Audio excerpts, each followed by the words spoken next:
"I did you a favor by letting you pay my rent," my flatmate said, and I was dumbfounded. She then told me to pay her dad, and I walked away 3 days later. My entitled friend flatmate, kinda rightfully, didn't feel like she owed me anything for staying on the lease for 2 months longer than I had to, which I did to support her during a stressful phase. But she called me ungrateful and disrespectful when I wasn't willing to pay her father for his time and effort when helping her move out of the shared apartment. I finally told her to go check her attitude.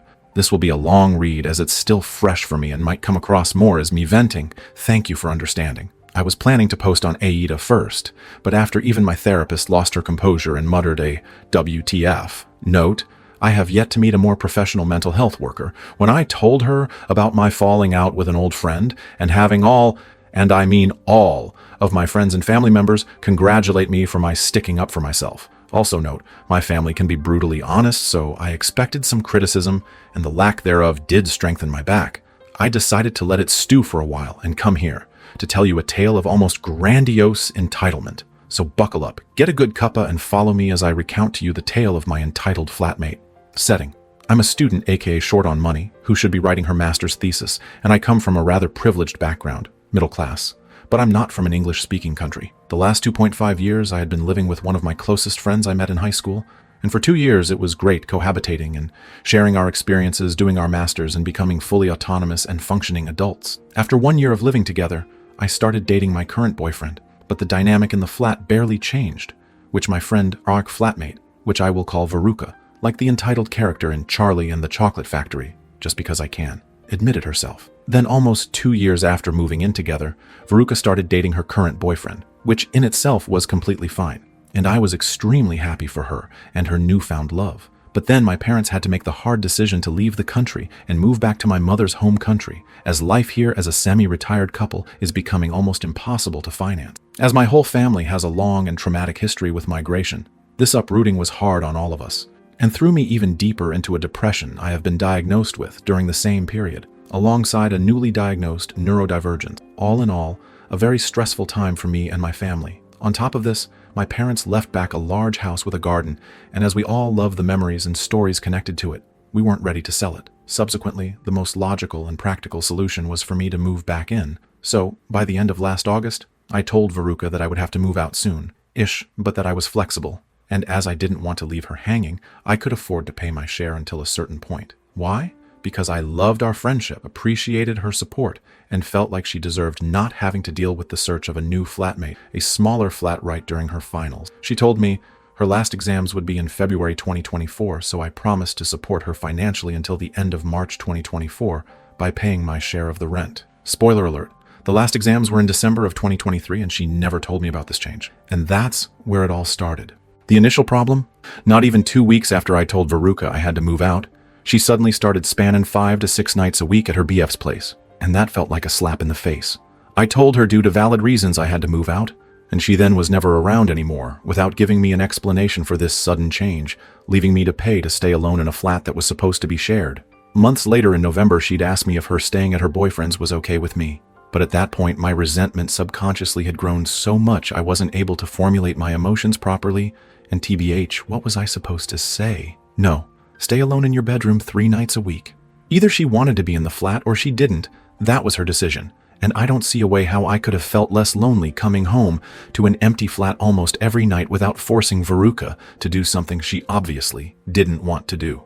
During that time, I started working on myself, doing a lot of self-reflection, and I finally started with therapy. Feeling left behind by my parents as well as my allegedly closest friend made me find the strength in myself which I needed for the process of figuring out what my boundaries are, and my partner and some of my beautiful friends supported me immensely, which made my progress even bigger. A process which Veruca did not follow along, because she was never around and barely ever made the effort to check in with me before you all come at me. Whilst in the beginning I was kind of waiting for her to come back so we could resume our routine and friendship like before, after a while I did start to check in with her more through texts. But as I didn't feel like I got the same effort back, I started pulling back more. This isolation on top of my lack of proper and open communication surely did not help this whole ordeal, and I do see where my behavior contributed hugely to the falling out. This is something I'm actively working on, but as I'm a lot of negative things but not entitled, this post will not revolve around my negative traits. To make this part short, Me not being as bubbly and open in our flatmate group chat anymore, and not sharing my life with her as much as I did before, was noticed by Veruca, but for the longest time, she didn't comment on it. At the same time, I started saying no more. I didn't, for example, volunteer to go purchase household items as much anymore, and I just generally drew boundaries in situations I had never done so before. Something which seems completely normal in a healthy relationship, but I barely ever stood up for me. I was almost always the one to cave in, to give in on demands or take a step back. This would then lead to me acting out and being passive, aggressive when I was being pushed too far, which was extremely toxic and unproductive. Proud to say, that's not the case anymore. So me pushing back when I was not okay with a situation, on top of us not communicating properly anymore, lead to a first falling out in February. We both aired our grievances back then and apologized for our mistakes, and for a few weeks, it seemed like everything could work out. Unfortunately, an apology only holds any value if the future actions reflect that. Whilst I made an effort to act more friendly, e.g. using more emojis and writing longer answers, and be more open in our mostly written interactions, something she expressed wishing to receive more from me, I did not feel like there was any change in the behavior towards me. I had expressed my sadness about feeling left behind by my parents, and that my closest friend had suddenly dropped me during exactly that time.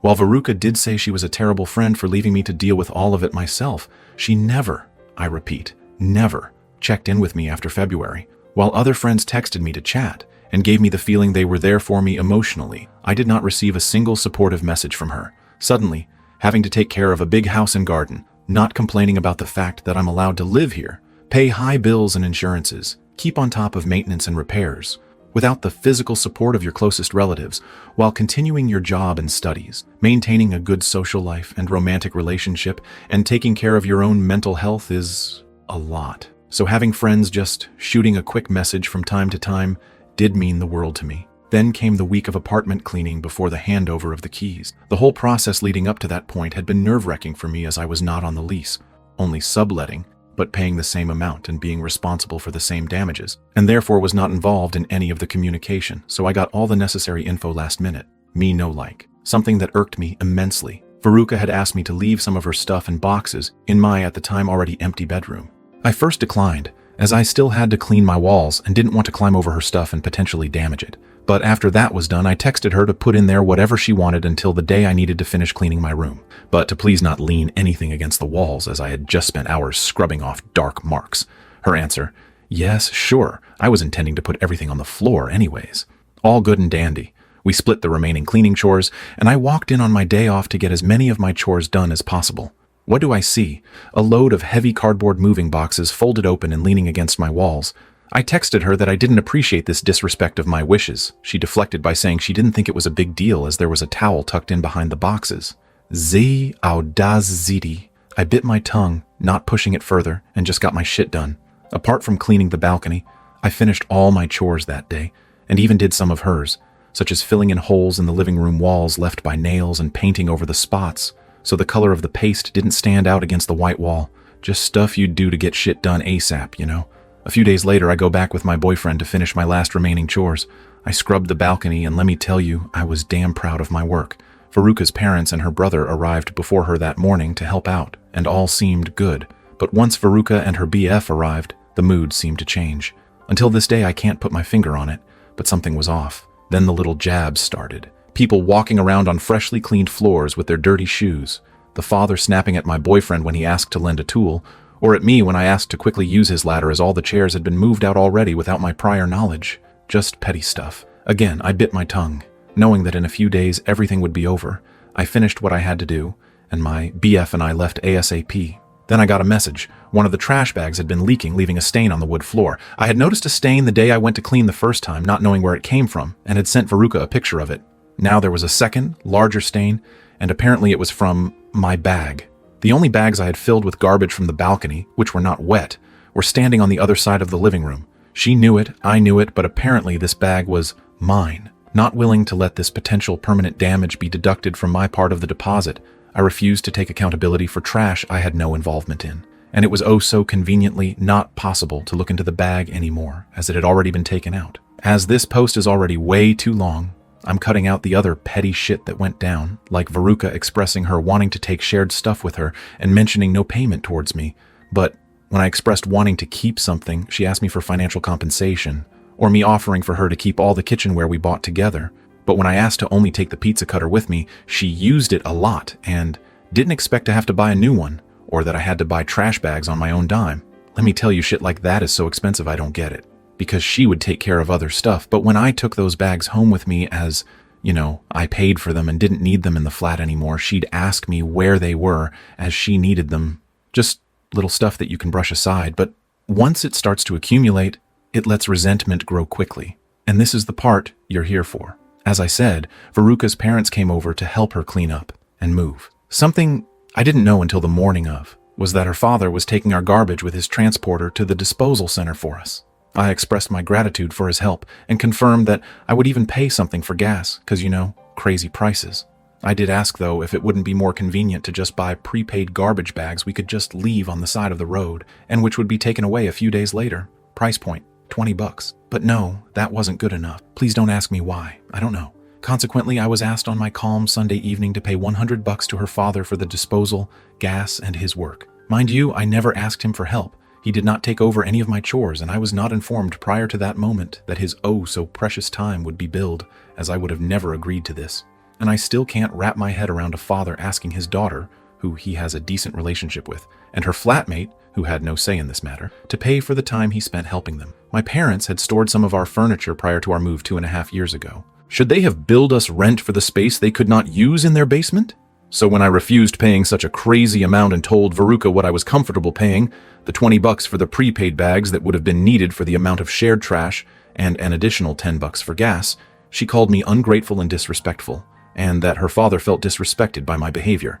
I repeat, because I didn't want to pay for work I did not ask him to do. The height of impudence wasn't even that I was insulted for something that could be based in a simple misunderstanding. 2 months back, when we had the first smaller falling out, I asked Veruca for a bit of friendly appreciation and recognition, because I spent almost $2,000 on our friendship to support her and pay my share while she finished her studies and searched for a new flat and job.